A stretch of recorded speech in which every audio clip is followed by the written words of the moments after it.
Welcome back to Not Another Nux podcast with your hosts Ajay and Harp, brought to you by Loudmouth Brewing. For the best beers and burgers in town, visit Loudmouth Brewing in Abbotsford. Ajay, what a week it's been for the Canucks. 1 win, 2 losses. Let's start with the Edmonton game, game 1. What were your thoughts around it? Yeah, there was a lot of anticipation going into that game. We didn't really know what to expect with this team.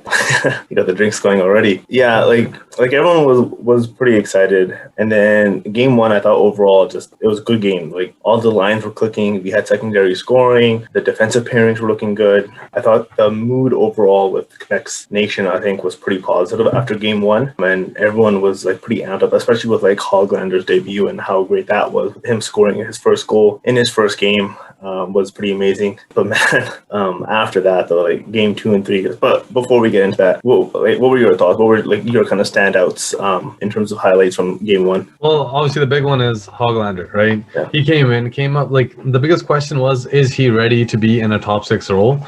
Yeah. And I think right there he just kind of showed he was, right? Mm-hmm. He actually did blow my expectations away. He was very tenacious. His first play was when he took the puck away from Drysdale. A really hard forecheck, and then I think on the second period he scored a goal. Yeah, and great hustle goal. You know, it was a rebound play. He scores it on the rebound, and he meshes so well with Bo and Pearson, just with a hard working, tenacious kind of line that they are. He did much better than I thought he would. That being said, another person that let's just start right there. What were your overall thoughts of Hoglander? Yeah, he just didn't look out of place. Mm-hmm. Granted, it was his first game, but he didn't look nervous out there. Yeah. I just feel like we're just taking turns, just like taking sips as soon as someone's done.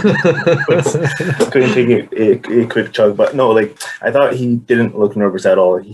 He was strong on the puck, like you had mentioned, and kind of like what we had discussed with Joel. Like he looked really good in training camp in terms of being able to protect the puck, and he was able to carry that into game 1. And then his goal again was just a byproduct of him being able to come in and just kind of crash the net and just kind of get a greasy goal. Oh yeah. So I thought overall I really liked his game. I was really excited over it. No, I agree. His hockey IQ, his hustle, his speed, right? I know he's a smaller size guy, but he's a thick boy, right? Yeah. So just seeing that package come together so well in game 1, he was definitely one of our most dangerous players, right? Especially in the top 6 that entire game. Which I think is a bit of a slight on the other players. Absolutely. Absolutely. Right? Like this is his first game, and he definitely, I thought, took the highlights and definitely was probably one of the best top 6 forwards. And I think that's a negative for the rest of the team. Granted, we still won, but I think that is a negative. And unfortunately, that kind of carried over to game 2 and 3. But we can get over to it. But I thought I do agree. I think he was definitely one of the best players, and his entire game was solid. Oh yeah, and another standout in game 1 had to be Brock Besser. We mentioned it last episode. He's got another step in his play, right? Like in his skating, right? He's got another gear back, right? And just his release is back. You saw the 2 goals that he had, right? One was just one-on-one play. Dude, Quinn Hughes on his ass passes that puck back. What a ridiculous assist! Crazy. And just Besser had all the time in the world. It reminded me when he was facing, and he scored that goal against Carey Price, and I remember he was playing one-on-one on Carey Price all the time in the world. But anyways, he lit up the goalie for Edmonton, and then just a great snipe. And then his second goal, another sick pass, but this time by Pedersen, just across the ice, banked it off the board, right on in stride. I was like, holy shit, man! I can't even do that without skates.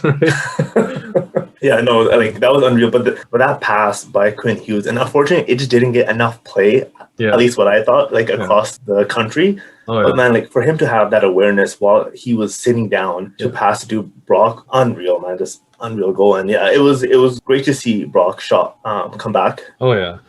It was definitely shades of his first season with us. The release, the quickness, everything was there. And go ahead. And he did talk about that. He talked about how his wrist and his arm injury that did occur before, how his arm is healed now, and then he's able to now manage his back injury, because he had a pretty significant back injury in his first season. He talked about how he kind of learned more about his body, how to manage that, how to manage his pain and fatigue, and how to play around that. And he just got healthier and bigger, and was able to, get stronger with that injury, right? So just seeing the adaptation from such a young player is so mature and so good to see, right? And he really brought that mindset. But yeah, just his release, man, his second goal, top corner, just like that goal, he had no chance. I couldn't, if you watch the replay or in real time, you don't even see the puck, man. It just boom, it's gone, it's in the net. Exactly. No, I thought that was amazing to see come back, especially like so quick. The fact that we never had training camp, so you never really got to see it in game action. Yeah, like they had some sort of like scrimmages, but that's not real game action. So like you had heard that he had been training and kind of like trying to get his shot back, but seeing it in game action and seeing it live and seeing him get 2 goals was a great sight to see. Oh yeah.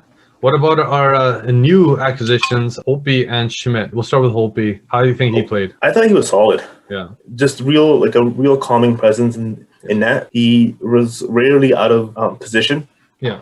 And like the thing with goalies that I tend to look at is just to see how calm they are. I think that's like when you see a goalie in position and in calm, like and being calm when they make the saves, I feel like it kind of like radiates throughout the team that, you know what, like I got this, boys. Yeah. So I thought Holtby overall his game was solid. I had no issues with that. Schmidt, I thought he was solid. I thought like he was good. I had no issues with it. I mean, we won and there was nothing, but like I think the impact, and granted, it's only game 1, so I don't know what I was really looking for, but yeah, he didn't stick out for me. Yeah. As much as I thought he would. Yeah. But I had no issues with it, right? Like I don't know. Like I don't want to kind of come across as like just trying to like nitpick at every little thing, but yeah, I thought he would have really stood out for me and kind of taken over. But he was a little bit timid, and maybe that's kind of coming to a new team and not trying to assert himself as being one of the guys. Yeah. What did you think of his game? Did you like it? I would agree with you, to be honest. To a point, I thought he played well, right? Yeah. I thought because he was paired up with Edler most of the night, I thought their pairing was pretty decent. But the thing is, you could tell, it is a new system, right? It is a new coaching system because Vegas plays such a tight and very disciplined game, right? Somewhat, and they play such a very efficient game. I know the Canucks is a much more disorganized, much more not as efficient, not as disciplined game, and you could see that. With him, he was kind of staying back at certain times when I felt like he could just rush with the puck. Yeah. Right? He was really relying on the forwards to do that, especially with how bad Edmonton's defense was in Game 1. Mm-hmm. I really felt that he would do more rushes. But that being said, like you said, I don't think he played bad, right? I don't think he was a standout, but I think he played pretty good. He stopped a few odd man rushes, and he got into people's faces. He talks a lot. Something he's really good at. He brought some offense, had some good shoots. Excuse me. His Corsi was pretty high, but that being said, I think overall, I do want more, especially with losing Tanev and the hype that was around this guy. I do want more out of him, and I'm hoping that actually we did get more out of the second game, I believe. But there is so much more I'm going to squeeze out of that guy because from what I was expecting, I just haven't really seen that yet fully. Yeah. Another defenseman that could have stood out, not for negative reasons. He had one hiccup, but I thought overall he was really good, and he led the entire team in Corsi, believe it or not, was Olli Juolevi. Yeah, I mean, he had, I'm pretty sure that was game 1 when he coughed up the puck to Yamamoto. Yeah. Right, so he did have that one blip, but I thought overall his game was solid, and I was surprised too at the end of the game that he led the team in Corsi. Yeah. But again, I don't really care too much for Corsi, to be honest, but it's just like a fancy stat that people like to throw out. But I thought his game was overall pretty solid. He had a great first period. Yeah. He had really great stick work. He was doing a really good job of being able to get into those spaces and kind of deflect pucks away from the net. Yeah. I think second period he had a bit of a struggle with, and third, I think he kind of got his legs back. I really like the fact that your boy Baumgartner threw him back out after Yamamoto had scored on that goal. Yeah. Just kind of giving him that trust and being like, okay, well, like we know you screwed up, but let's like go back out there and try and get it back. Yeah. I thought that was really awesome, and the fact that they're giving him these opportunities is a solid step in the right direction. No, I for agree. his development, at least. Yeah, I love how calm this kid is. Even in the final seconds of the first period, Edmonton was on the power play. He had McDavid, Drysdale, and I think another player on him, and he just pinned the puck on the boards with 10 seconds left, and he kept it there, fought them off, and he was able to kill time, right? I loved seeing that from this kid. So much calm and poise, and the patience this guy has for such a young player. is pretty impressive, very impressive. And Mm-hmm. I know we're all expecting great things out of him because he was fifth overall. But like I said, man, I'm taking it slow and steady with this guy. I'm not really rushing my expectations.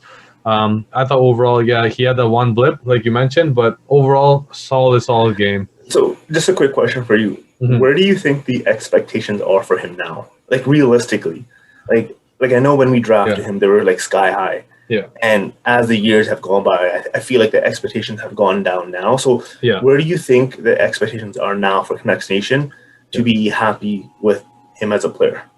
I think, personally, for me, I would love if he could even, one day develop into a top 3-4 guy. That's my expectation. Okay. But for the end of this year, I think he should be able to take a number 5 spot over Hamnick or Ben. Well, pretty much is Hamnick, right? Who is number 5 for us right now? Well, it's Myers. I was Myers, right? Yeah. So, in my head, I still think of Myers as our number 4 guy, right?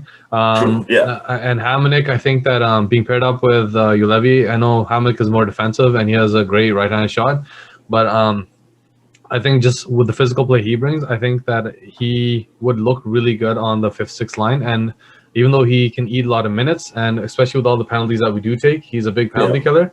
I don't know why. I just would love to have him on the 5th, 6th line and give Myers a little bit more time with Hughes, right? And that's something I'll talk about later on. Okay. But yeah, I think by the beginning of next year, I can see him as a number 4 guy. How about you? Yeah, no. I think for me, for this season at least, I think I don't really care where he is, whether it's 5, 6, or 7. I just want to be able to see consistent minutes from him, trying to get 12 to 13 minutes a night, right? And he doesn't need to put up crazy points, but just being able to earn the coach's trust and to get 12 to 13 minutes a night, I think would be a great step in his development. Yeah. The long-term development, or like the long-term where I see him and kind of where I have my expectations, I think if he could slot into that top 4 role for us, I think would be a huge win. Oh yeah. Right, like granted, like obviously, if we could go back, we would have taken Tkachuk.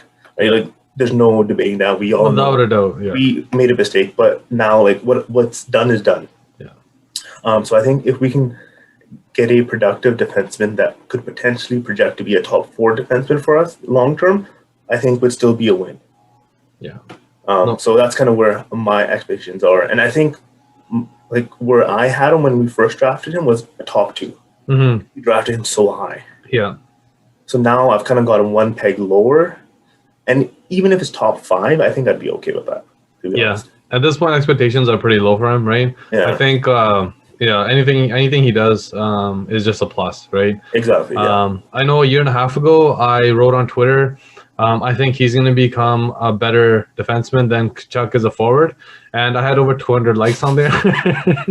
But things aren't really panning out the way I was hoping. No, right? Definitely not. Yeah, and those 200 other people that liked it, they were wrong also. I wasn't the only one, okay? All right, man. Another player that I thought I wanted a little bit more out of, and we'll just kind of jump to game 2, I guess. Yeah, let's go. Pedersen, he had, I think, a decent game 1, right? I know Miller's out. I know Miller's the guy that kind of drives that first line just with his tenacity and leadership. Pedersen's still young, right? Like, he still likes to kind of, I know as exuberant as he is and as much as he likes to kind of show his attitude when he plays, right? As cocky as he is, I know he does let Miller lead that first line, right? Yeah. But this guy, I expected more out of him, out of the first 3 games, right? What did you expect? And I just expected more, just like more chances. I just wanted him to generate more offense, right? I think in the first game, they did really good.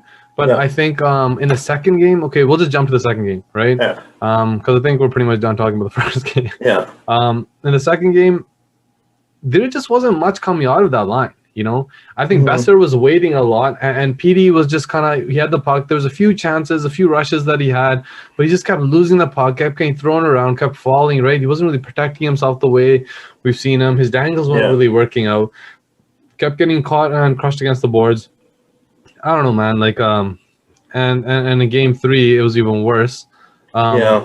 I don't know why. I just expected more from him. What were your kind of thoughts on Pedersen's first? Yeah, so I think we can kind of lump game 2 and 3 together. I think it was just a bad effort, all in all.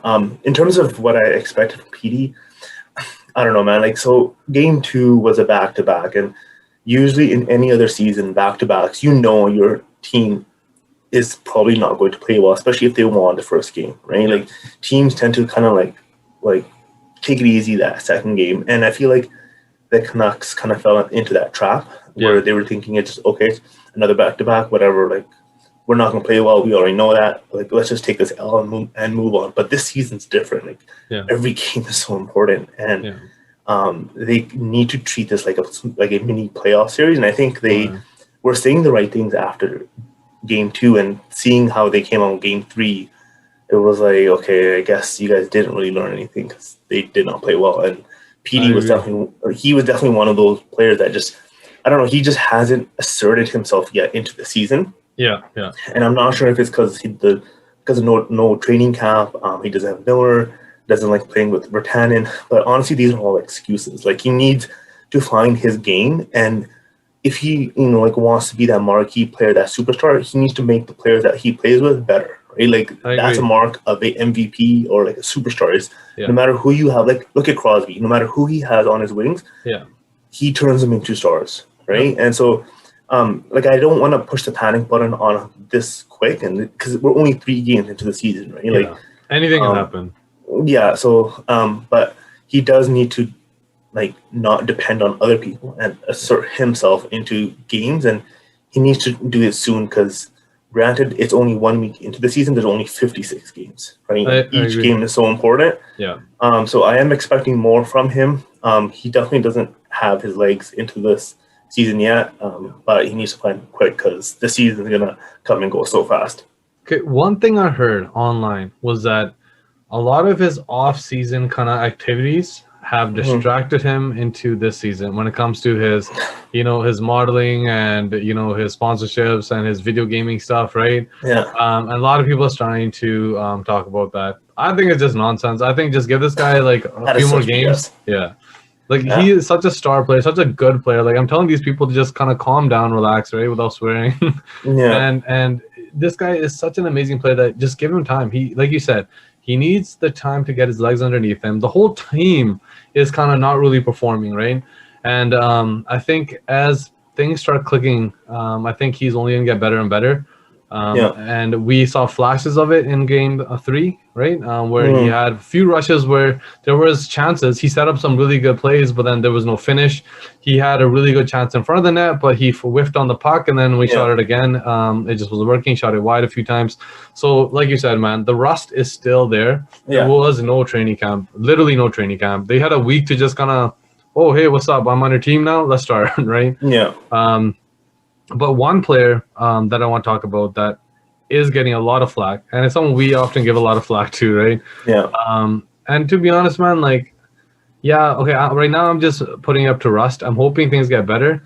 But Jake Virtanen was given a really, really good chance on the top 6 just because amazing opportunity. Yeah. What were your kind of thoughts on how that's kind of hasn't gone, we'll say? Yeah. Disappointing. I think that's the best way to kind of capture it. Like you said, he had such an amazing opportunity with Miller being out, playing a top 6 role with Besser and PD. Yeah. You would think that he would have seized that opportunity. But I don't know what it is with this guy. Like, he was playing well in training camp, so you can't even say, like, oh, he never had preseason games or nothing like that.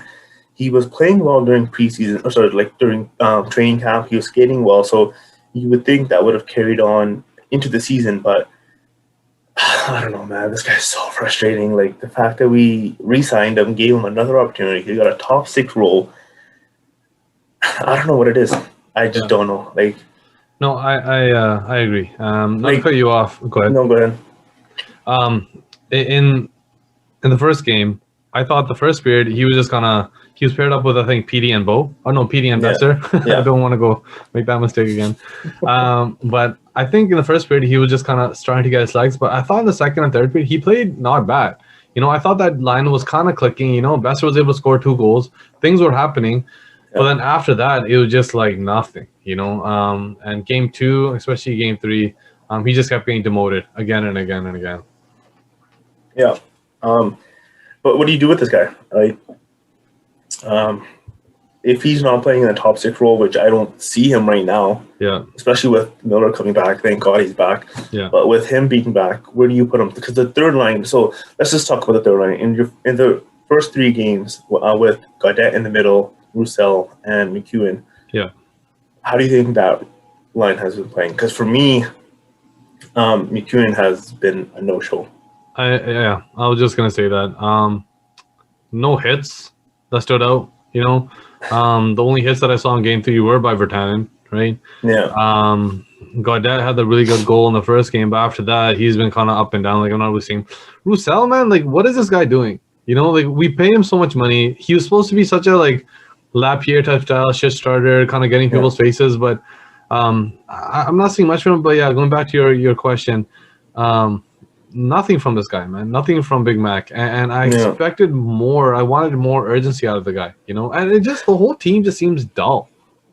Yeah, but so the reason why I asked you that question, do you see Virtanen possibly playing on that line, replacing McEwen? 100%. To be honest, if I look at the bottom 6 or the fourth line, who else is he gonna replace? Because to be honest, I'm not gonna lie, our fourth line has probably been our best line so far. Beagle, Mott, and Sutter, they've actually been playing pretty decent, I thought. Yeah. They were, getting people's faces, generating some chances, but also, stopping a lot of offensive rushes. And I'm not the only one that thought this. BX on CBC and also Sportsnet, and same with Ellie Friedman. They thought that as well. But outside of that, it's gotta be Big Mac has to come out. Virtanen has to go on the third line.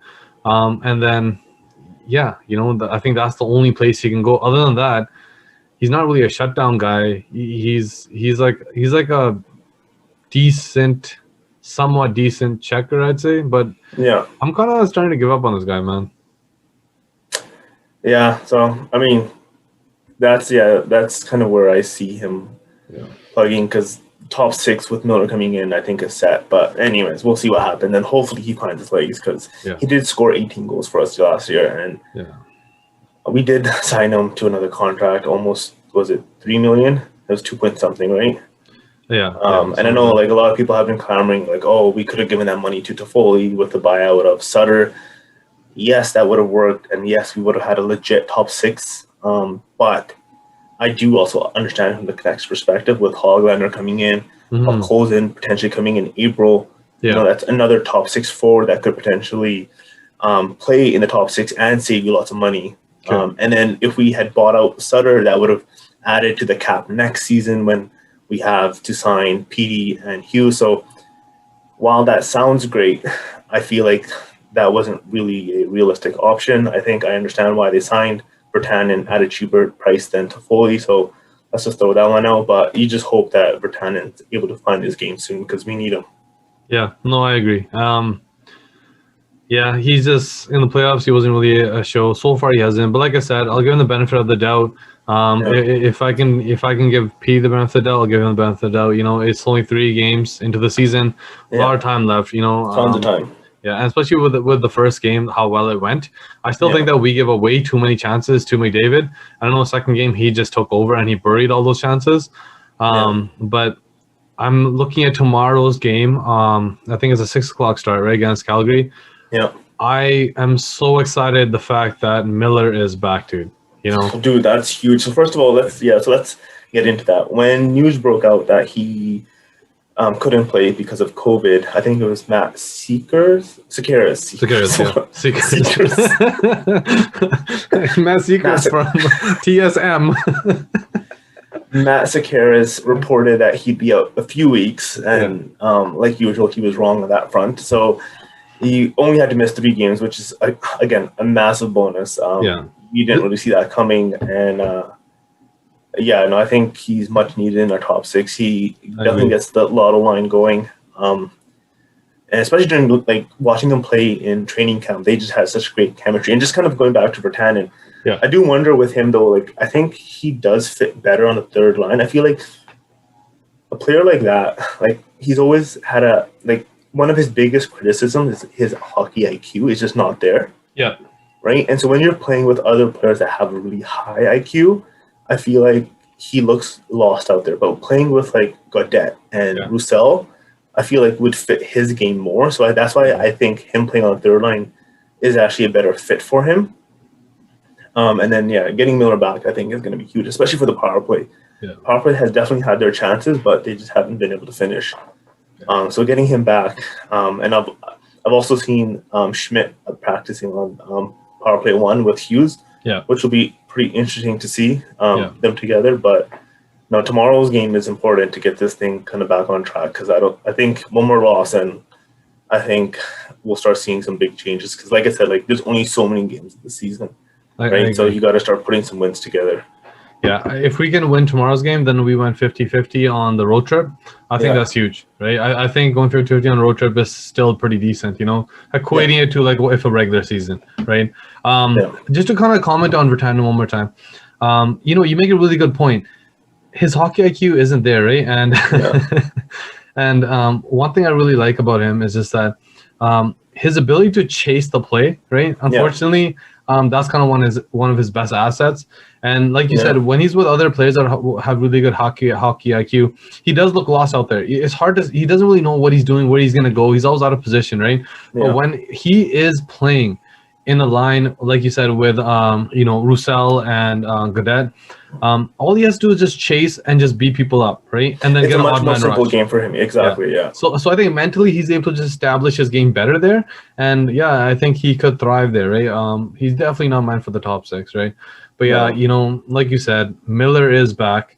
One person I want to give a shout out for is Satyar Shah from Sportsnet. From day one, he was just saying, he's like, no, other media sources are saying it's 2 weeks minimum, this, that, right? It has to be longer than Ben, due to the science behind it. But Satyar Shah from day one said, no, we're not really sure. He might be back much sooner. It should be only a 7-day thing, just like how Hamnick, when he came from Winnipeg, it should only be a 7-day thing. And luckily, his health, his tests and everything worked out, and it was only a 7-day thing.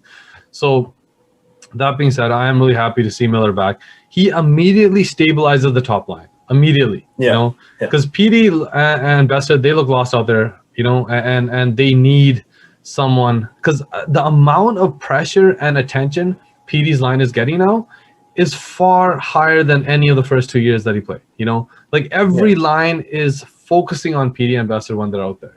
And just having someone that can keep up with that play and not drag them down, so they're skating with a block and chain attached to them, it'll be awesome. And Miller definitely brings that. So with that being said, the second line, you have Besser, Pearson, and Hoglander. To be honest, I'm not gonna lie, I think Hoglander, he has been the most dangerous top 6 player we've had all 3 games. But I think that I'm expecting a lot more from Bo. You can't just take faceoffs. I think he had a goal in the first game. Yeah, he did. But after that, Khan just disappeared. He's not setting the tone, nothing. Pearson, he just seems kind of like a background player. But then when he got hurt, I think, I think Schmidt took a slap shot, hit Pearson, and Pearson was off for a bit. That's when I was actually scared. I was like, oh shit, now we've lost Pearson and Miller. We have 0 top 6 depth. Right, what's gonna happen now? So luckily things worked out. What were your kind of thoughts on? Well, I guess that line is just gonna stay. I don't think of him as much as. Sorry, go ahead. I think your video just kind of froze and it just kind of sped up in like a second. But okay. So for me, I think Pearson. I think game 1 he played really well. He was definitely noticeable, but again, we won, so a lot of people had good games. I think when things are going not so great, he does tend to disappear. I do agree with that. I think once Miller is back, it definitely stabilizes the top 6, and they just gotta get a win, man. They gotta get a win bad. No, I agree. I think that will definitely set our lines. But the thing is, if one of our top 6 gets injured, right? I think that's the thing. We're done. We have no depth. Yeah, we have no depth. Yeah, and And like that's why that Toffoli signing. And again, I know we didn't have any money. We gave all the money to the fourth line and third line, and Ben Henning or Ben Henning. I was just butchering everyone's last name. Jim Benning. Like he just kind of spent money in like the wrong way, so we have no money really. But the signing of Toffoli would have really helped out with the depth. Yeah. Because if a player did get hurt, you could have interchanged them in different ways. But yeah. So one injury and our season might be screwed. No, I agree. Let's talk about the defense for a bit and the goaltending. Yeah. We'll start with the goaltending. Game 2, we had Demko come in, and then Game 3 went back to Holtby. What were your thoughts on Demko's game in Game 2? He got lit up, man. He did. He wasn't as he wasn't that calming, and I kind of go back to that whole calming influence. But when you go back to the 3 games against Vegas during the playoffs, he was so calm back there. Yeah. Whereas I think against Edmonton in Game 2, he was a little bit more frantic. He definitely made a nice save, or like a few nice saves, and he had his moments, but his game wasn't where it was against Vegas, and that's to be expected. He's still young, he's still learning. But I definitely think Holtby is our number 1 goalie because he's definitely better. I think positionally, Holtby looks great, because Holtby's always like he's just there. He's just in the right position, and a lot of the stops he has to do, they're just high efficiency plays. He doesn't really have to make any athletic, saves and just jump around and do anything like any type of tricks. He's just there. The puck hits him, then he stops it, right?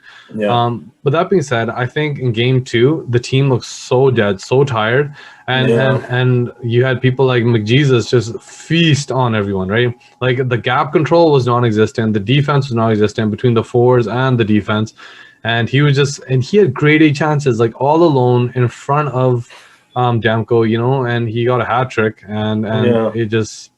But if you go back to Game 1, he had his chances in Game 1, but Holtby just made those saves. That's true. Yeah, true.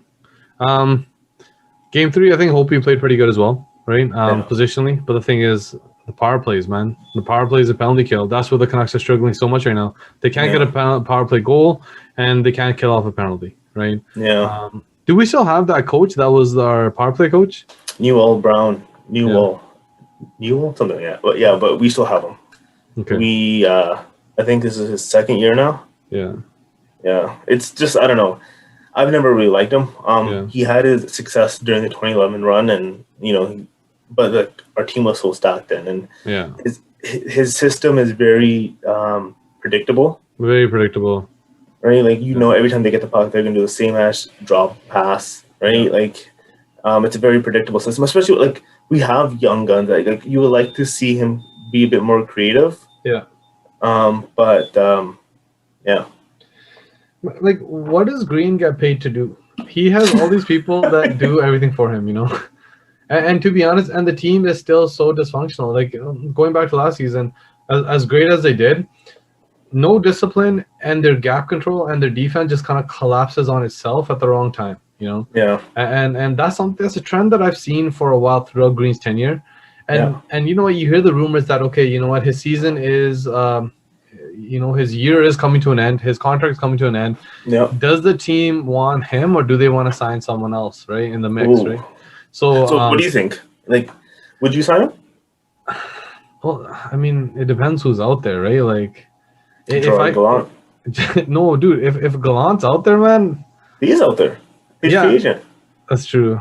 I don't know. I'd be very tempted. Very, very tempted. Because he plays a disciplined game, and their forwards attack hard. He took Florida to the playoffs, man. Like 2nd round, I think. He is such a good coach, but there's no chance Vancouver ever signs him because he'll want so much money. We're currently paying Green, I think, around $2 million. I think it's like $1 million. Is it $1 million? Yeah, $1 million. Okay, so $1 million.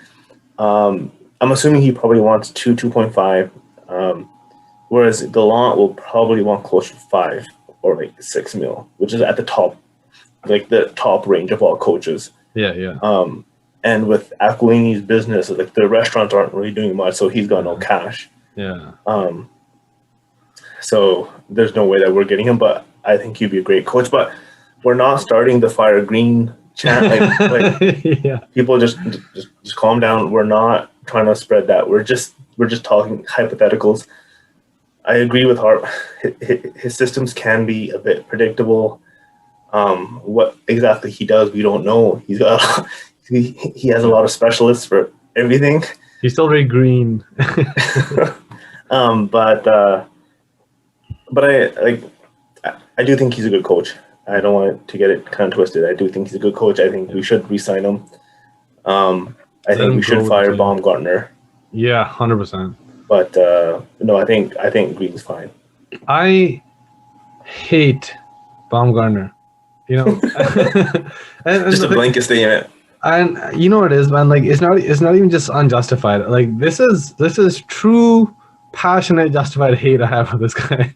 And the thing is this, his systems seem so just like buddy, you know, just like he just comes out there. There's no real leadership, no real accountability. The defense makes the exact same mistakes again and again and again, you know, and there's no structure, there's no gap control, there's no discipline. And it's not only the defense with the defenseman. I know he puts those pairings together, but he also should set up some plays with the forward group, just being like, all right, this is how the defense is going to bring the play up, blah, blah, blah, between this guy and that guy, and then different defenses have different plays or different pairings. But everyone's doing the same shit. And it just like, it's coming down to just, okay, Myers has the puck. Okay, Myers, it's in stride. Can he get in stride? If he's in stride, great. Something will happen, right? Or Hughes is going to dangle some people and do some crazy shit and then get stuck in the corner, right? Yeah. That's what's happened the last 2-3 games. And nothing has changed. And it's just so frustrating to see because it reminds me of when the Crows' final years in Vancouver where he just kind of let the team just do whatever, right? Yeah. He wasn't really holding anyone accountable. And like I said, man, I am very tough on Bomber, but it's just seeing, okay, I really think our defensive pairing got better this year, right? We have much more possibilities for transition, offensive game, and also just getting the puck out of our own zone quickly, which was evident in the first game. Our transition play in the first game was amazing from a D core to a forward core, but then it just disappeared, right? Yeah. So you gotta adapt and you gotta teach. I know it's only 3 games in, but we saw this last year too, man. He goes back to the same systems again and again that don't work, and it just becomes like a dump and chase kind of game, and everyone's chasing each other. And I just really wish that the defense had more discipline, you know. So Anyways, we'll go back to the defense. You saw Edler and Schmidt play together, right? I thought they played pretty decent. I know we already talked about them, but Hughes and Hamonic, you know, throughout the training camp, Hughes with Ben, but now game 1, Ben is out of the picture. He's been with Hamonic ever since. What are your thoughts on that pairing?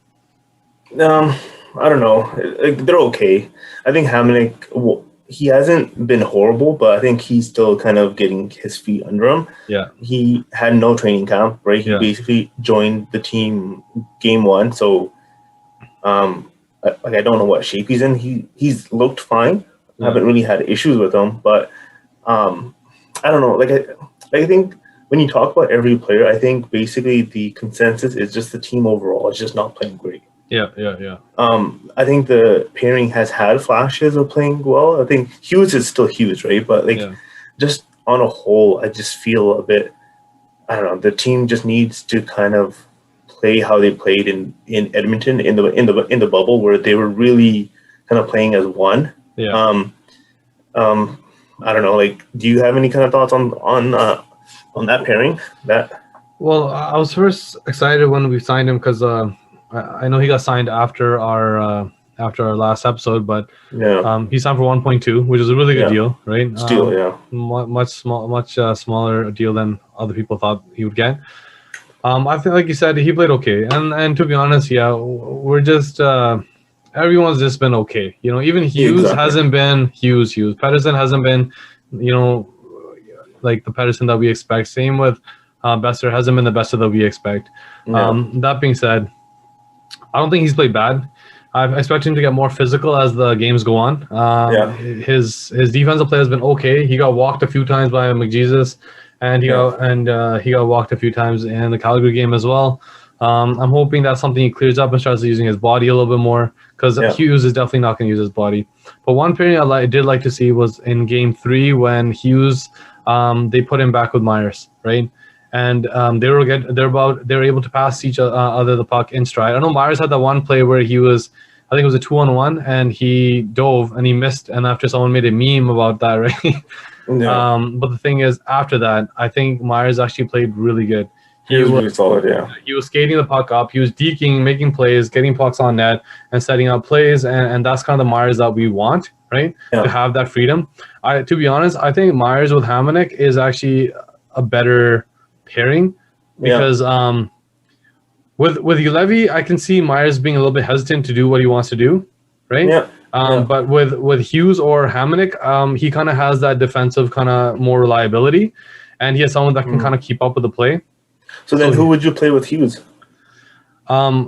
If Myers isn't with Hughes, I would definitely play. I will actually want like Edler or Schmidt with Hughes. Oh, I mean, the only thing with Schmidt with Hughes is they're both the same type of player. Yeah. Like they're very offensive, and I feel like you need to pair that type of defenseman with someone that's a bit more defensive. Yeah.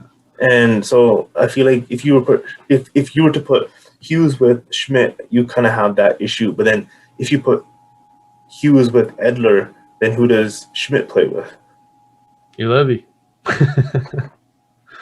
I mean, like that's not so bad, but he is just so young, right? So yeah. And to be honest, you want to get Schmidt out there on like the first pairing because he is probably exactly, yeah. Yeah.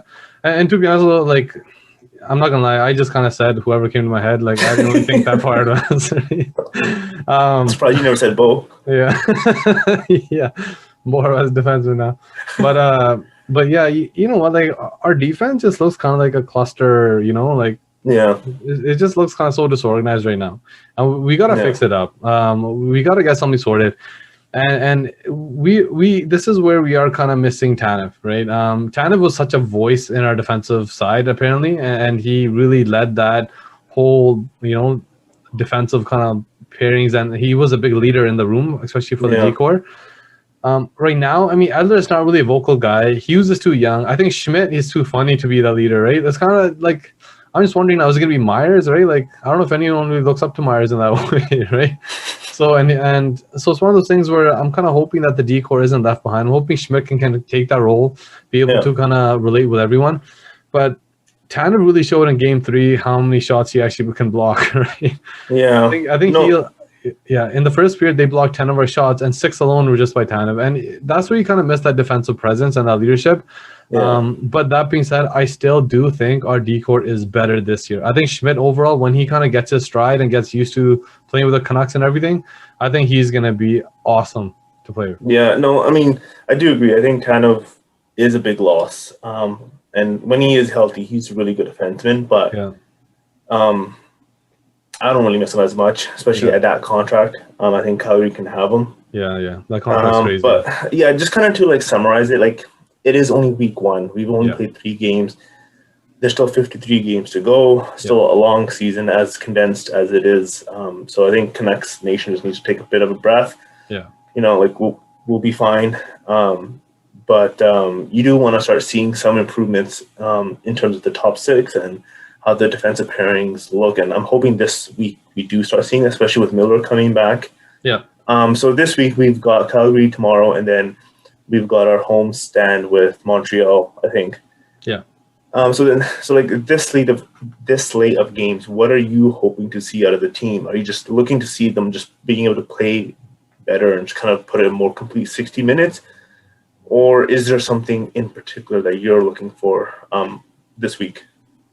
I think tomorrow's effort has to be good, and I think it will be. I think Miller it just is that voice in the room that really does amp everyone up, right? And I'm surprised if he doesn't get an A this year. Did Miller get an A this year? I know Sutter did.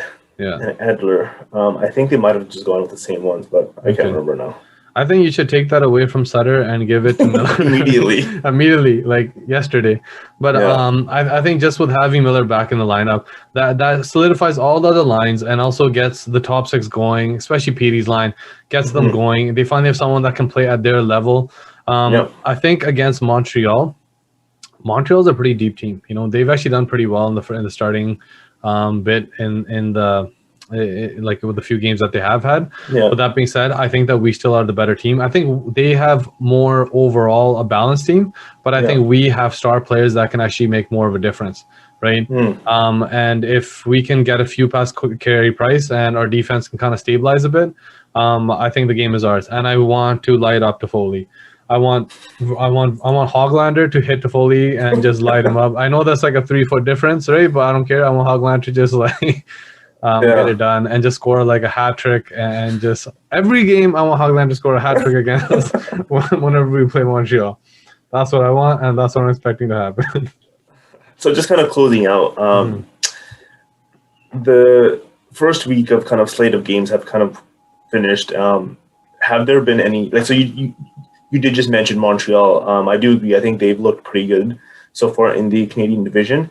But just kind of sticking within the division, have there been any other teams that have kind of stood out to you that have been playing well? I would say Ottawa. Ottawa, they just, I'm not saying they're a good team, but what I'm saying is that they're a team that just look like they're working pretty cohesive. You know, everyone's on the same page. You're looking at the teams that are supposed to do good. They just don't look like they're really on the same page yet. They're still getting the legs underneath them, right? The Canucks, Edmonton, Toronto, right?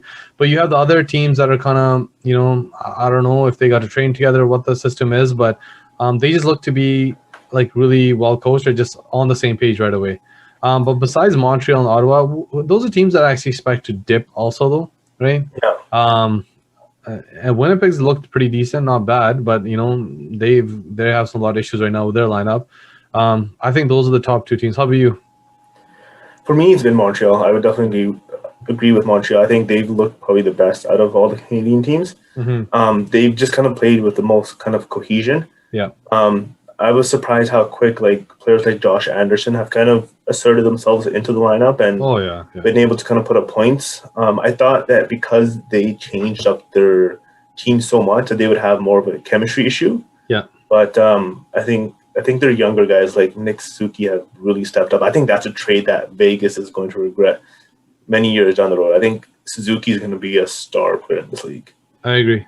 I absolutely agree. So I think for me, Montreal's been the one team. I think everyone else is just kind of still trying to get their feet under them. I think Ottawa will definitely steal points from teams because that's definitely not going to be a cakewalk. So, I think Montreal has been the kind of standout team for me. I just want to mention that Tyler Toffoli in 2 games, he has 0 points, 0 goals, 0 assists, and Hoglander already has a goal. And he's leading a lot of the Corsi and a lot of other stats too for the team. So, so Hoglander's better. That's it. It's in the books. Hoglander is going to be a better player, and he is already. That wraps up episode 6 of Not Another Nucks podcast. I hope you guys enjoyed our drunk banter. I hope you guys are staying safe out there. And like always, enjoy the music.